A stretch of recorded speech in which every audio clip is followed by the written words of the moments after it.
Hey, what's going on, everybody? I am in the car. We're about to actually go do a workout. Say hi, Alicia. And first of all, I have to start off by saying that even though today is a bad day financially, today's a good day on a personal level. Just a little side note, as if anybody cares, I'm very happy to announce that I have finally, for the first time in probably, 5 years, gotten below 210 pounds. So I've been losing weight. So I guess all this dental work, the benefit of the liquid diet is finally kicking in. So I'm really happy about that. But let's talk about what's going on in the stock market today. The stock market is in the middle of a significant meltdown. You're really looking at, just what looks like it's gonna be a pretty chaotic day. Today is October 28th, and you're going to see, some significant volatility. A lot of people running for the hills. A lot of you know, buildings burning down. People getting margin calls. Everything else. And so what I want to do is just kind of just provide a little bit of quick perspective on it, literally in about the next 3 to 4 minutes, because I got to go. We're about to go work out. First of all, if you want to know why the market's melting down, why the stock market is, looks like it's headed to hell in a handbasket, it's because there's a surge in coronavirus cases. Right now, the corona situation is considered to be, to sort of be getting out of control.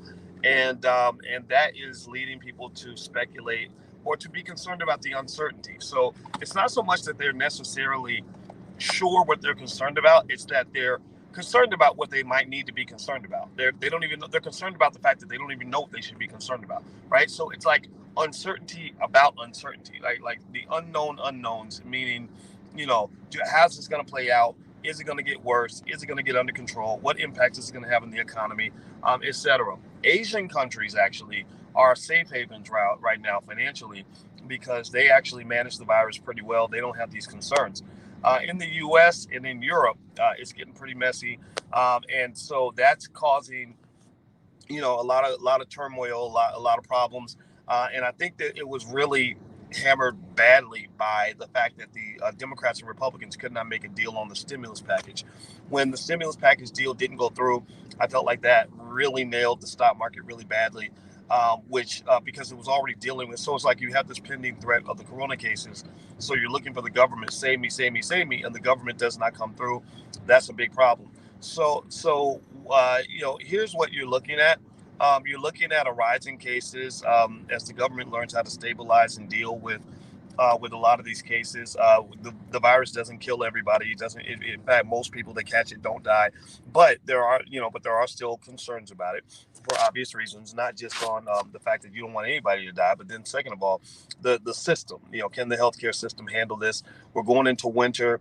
There are some people that think that the virus could be the end of the world. Some people think it's just a glorified flu, and every opinion in between. But I'm not here to be a medical expert. What I am here to say is that I believe this too shall pass. So here's the deal. Here's what's going on as well. Because you have election uncertainty and election chaos. I mean, America's really ripping itself apart at the seams in this crazy civil war over Biden versus Trump. What's probably going to occur is the conspiracy theorist in me believes that once the election's over, media is not going to push the virus as much out there. And why is that important? Well, because the virus will still be out there, but it'll be more like China. The way China handles it is China has managed the virus, but they just don't tell anybody what they're doing. They don't talk about it on the news every day. And what that does is that mitigates fear.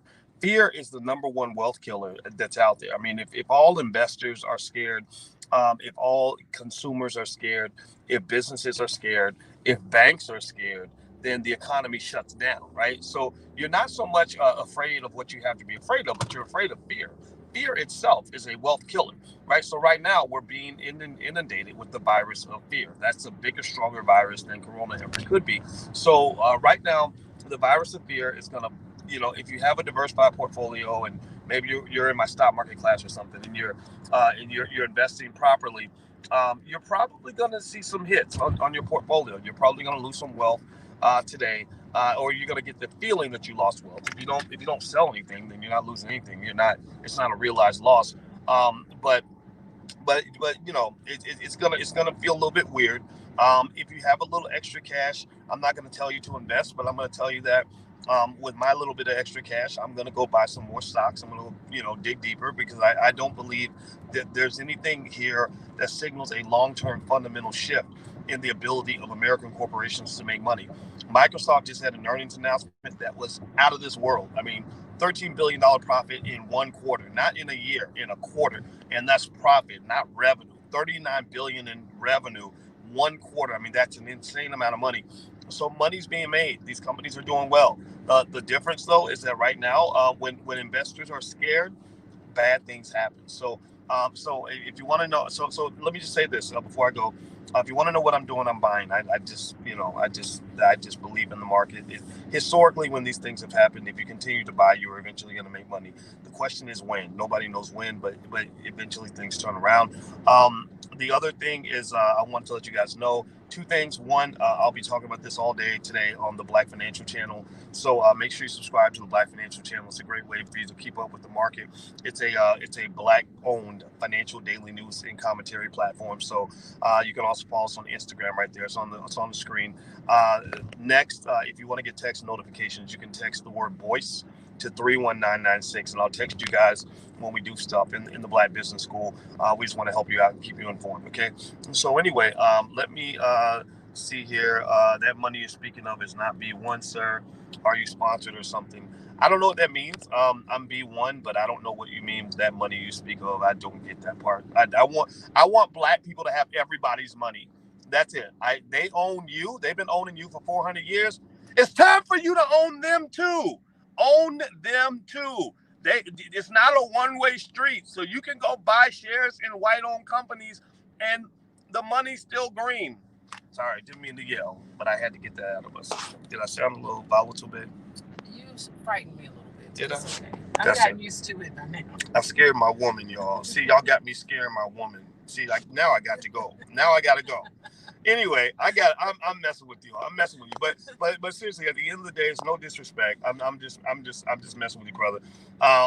But at the end of the day, I want Black people to invest in everything. China owns a piece of everything all throughout the world. They don't just own China. They own a big chunk of China, but they also own, a big chunk of America, a big chunk of Africa, right? So owning is a mentality, right? So let's grab the ownership mentality. And actually later on, I want to do a little conversation about student loans and how we're doing student loans the wrong way, and why student loans are one of the biggest wealth killers in America. And I've been saying this for 20 years. Nobody's really listening. They're finally just figuring it out. They're like, oh my God, student loans. I've known this. I'm a financial scientist. I figured this out in graduate school in 1999, and I've been saying it since forever. I've been saying it louder because the loans are killing your wealth even faster. And I have a perspective on it that I think will help you actually solve the problem.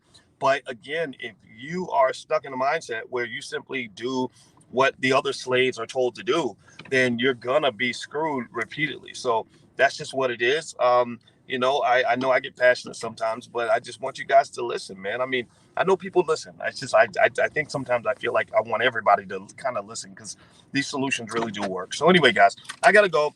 I'm Dr. Boyce Watkins. Make sure you subscribe to the Black Financial Channel.